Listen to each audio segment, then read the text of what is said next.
Gomez was in the middle of it again. And if you missed it yesterday, here's what happened. Gomez, playing with the exuberance that he is wont to do, ends up sliding into second base. Michael Kay brought that up, but later on in the game, 9-0, he flies out. And he is angry. He didn't put 10-0 on the board. And he's the Yankees, pissed. Yeah, Yankees dugout's letting him hear about it. The Yankees dugout. There were some guys from the dugout. He thought it was Girardi. It was not Joe Girardi. Right. But well, at least that's what Joe Girardi said. That's what Joe Girardi said. Now, in his next at-bat, Timmy, Carlos Gomez does that. Right. And I'm sure it infuriated the Yankees further. Now, we didn't have many more fireworks after the initial moment we showed you. Right. But that is rubbing some salt in the wound here. The bottom line is Carlos Gomez. But the Yankees didn't take exception to that. No, they took exception for him at 9-0 throwing his bat down. And they were saying, and if I'm to paraphrase the Yankees in this spot, listen, you're up 9-0. What are you pissed off about? Like you really want 10-0 that bad, eh? Right. So would you have said something? I would have said something. If I'm in the Yankees dugout, just kind of shut the hell up. Yeah, maybe a little chirp. Which is interesting because Carlos Gomez, you talk and you read some stuff coming out of Milwaukee all year. Right. He's been pretty good this year. Yeah. He's been like in the years past, and we'll go down this road in a second. Right. He's been a nightmare. Right. And guys just hate his guts. This year, for some odd reason, and maybe because the Brewers suck, I don't know. You haven't seen a lot of instances where Carlos Gomez was inciting stuff. For some reason, you put him back in a pretty heated pennant race. Right. And you're seeing old school Carlos step up to the plate. Right. And just kind of, you need your lineup closer. I should have it right here. I can't get up, but I distracted you. No, What? it's just it's hard work for you during the show. I should have it right here for you. Note to myself: have lineup closer to Tim. Have you seen where your lineup is right now? Yeah, it's far. I should have it here too. So after the game, Joe Girardi. I distracted you just by looking to see if we had the Joe Girardi clip. Tim, do me a favor. Sorry, don't move. Don't move in any way, shape, or form. Stay there. Don't move. Joe Girardi, after the game, in typical Joe Girardi, half polite, half spitting in your face way, talked about the incident.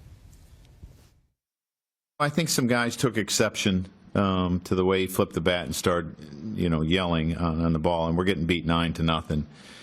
And then when he came back, he started yelling at me, and I wasn't the guy that said anything. So, it's a kid that's, he plays hard, but there have been a number of clubs that have taken exception to some of the things that he does on the field, and it just got a little heated. So we're not the only ones that hate him. Basically. Here's what Carlos Gomez said. If they feel frustrated, that's not my problem. This is a part of the game, part of the nature of competition, and those who don't know how to compete can just go home and cry. My goodness. My goodness. Tim is in the same position. Don't move.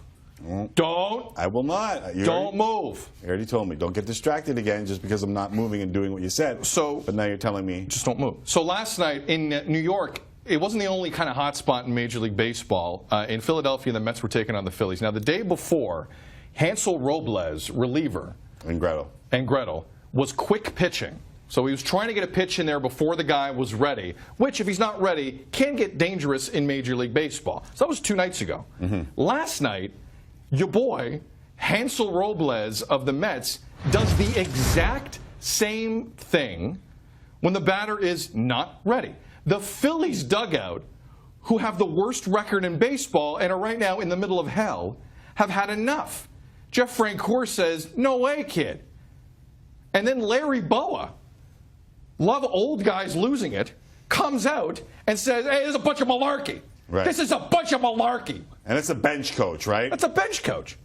He's going, "Listen, you can't have quick pitching.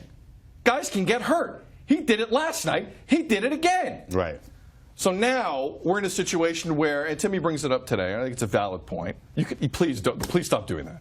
Now I feel terrible. Well, no, now I'm like iron crossing it. Like I'm like a how gymnast. Long you can't hold up doing that. And my arms are like steel, so I'm not moving. This is like a Big Brother competition. Come on. What about Larry Boa? You can't. You tell me about Larry Boa. Is this old school or new school? Are these guys freaking out on the way they think baseball should be?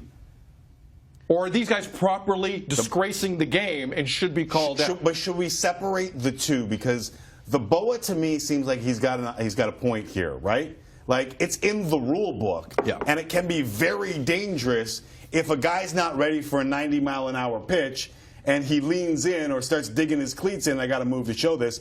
He did laugh. But if you're, and I'll step over here for Vincenzo, but if you're standing in and you're kind of digging in and a guy throws a pitch and you can get hurt bad. And that's why it's in the rules, right? Like if you brace for a 97-mile-an-hour fastball, if you're doing this, it's different. But it still hurts. Right. If you're not bracing at all for anything, yeah, that's a nasty bit of business. But that can really hurt you. Right, and I think that's it's in the rule book. I have the rule in my notes if you want me to read it to you, but I think it would be boring if I read you the rules. Yeah, don't read the rule is you can't quick pitch. If the guy's not ready, if the umpire says go ahead, pitch, the guy's not ready, you're not supposed to be able to do it. Is it a tactic that pitchers use? Hell yeah. The other thing, the Gomez thing, I'm so close on the fun police, old school versus new school, celebrating the game, having fun with the game, and those old grumpy men, and I don't want to put context to that, who think that they police the game is real interesting to me. And it's real interesting that Brian McCann is on the Yankees. And I think that's a big part of this. Let's go back to September 11th, 2013. And McCann had a couple of issues last year, and one of them was with Carlos Gomez. We'll start chronologically. Jose Fernandez is a pitcher. He pitches for the Marlins, and he hit a home run. First career home run. He had never hit a home run before in his life. And he pimped it, and he ended up enjoying it while he rounded the bases. And the Braves, along with Brian McCann, didn't like what they saw from him. And he waited, had a conversation, and said, don't do that, all right? Or next time. And the bench is clear. Yeah. Everyone comes out to talk. So he showed up the pitcher, even though he is a pitcher, by pimping his own home run. Should we stop and discuss that before we get into Carlos Gomez? No, do the next Gomez. Okay, so this is like 2 weeks later, Carlos Gomez facing the Braves, and guess who's behind the plate? It's Brian McCann. Brian McCann is behind the plate. So Gomez hits a home run, the scream, the yell, and the chirp of the pitcher. Now, there had been a pass between pitcher and batter in that one. So as he goes around the bases, the Braves decide that this is their business to tell them to stop. And Brian McCann does not let him touch home base. And he becomes the police. And this one was a little bit different because everyone wanted a piece of Carlos Gomez, right? He's just that kind of guy. He's that kind of guy. But so that's that background. And I mean, how many times does Gomez have to appear in these things, right? I know. He does have a reputation, but Tim, I think you're right in terms of we have to separate stuff. I think what happened last night in New York with Gomez, just getting mad at himself. I know it's 9-0. Mm-hmm.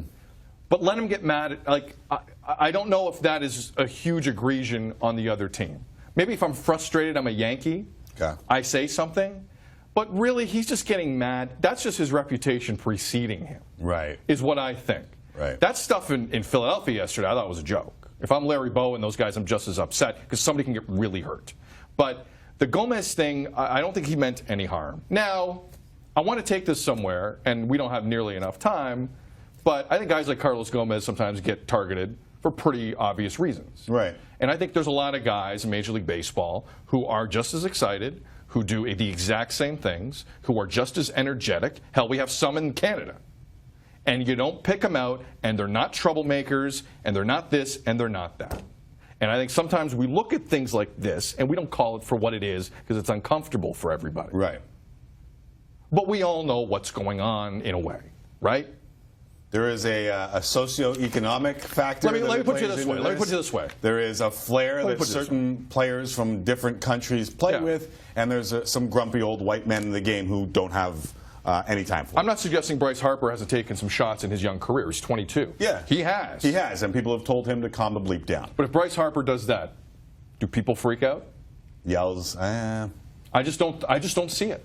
I just don't see it. See, and this is where the Carlos Gomez pass plays a factor. Because I'm right there with you, and people don't want to have the conversation because it is uncomfortable, and who cares, as evidenced by our first conversation in this. We're not going to shy away from it, and it happens. I just don't know that this is the case. Because I'll hear it all the time where it always seems to be a Latin ball player, Yasiel Puig. How much did Puig hear about the way he plays the game? He got destroyed. And all he's doing is trying to have fun with it. And we even see he was also showing up late to BP, but that's a different story. But but that wasn't the other team's problem. No, it's not the other team's problem. The other team's problem was the way he pimped home runs and had fun. And we can sit here and celebrate Big Papi's home run for the Dominican Republic, where he has the greatest bat flip of all time, or have 4-year-olds show up on Tim and Sid bat flipping and shooting their ball after they hit it playing, wiffle ball, and have fun with it. But when you get to the majors, you're not allowed to do any of that? Yeah, I just don't buy that. Right. I don't believe in the fun police. I like guys within reason. But there's a respect for the game. There's a code. I think it's less a respect for the game. It's a respect for who you're out there with.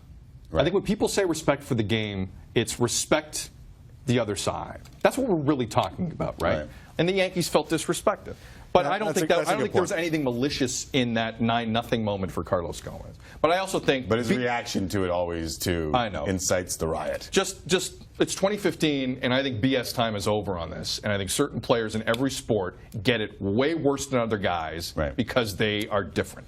And I think we need to acknowledge that. And I think with Carlos Gomez, to a certain extent, this is taking place.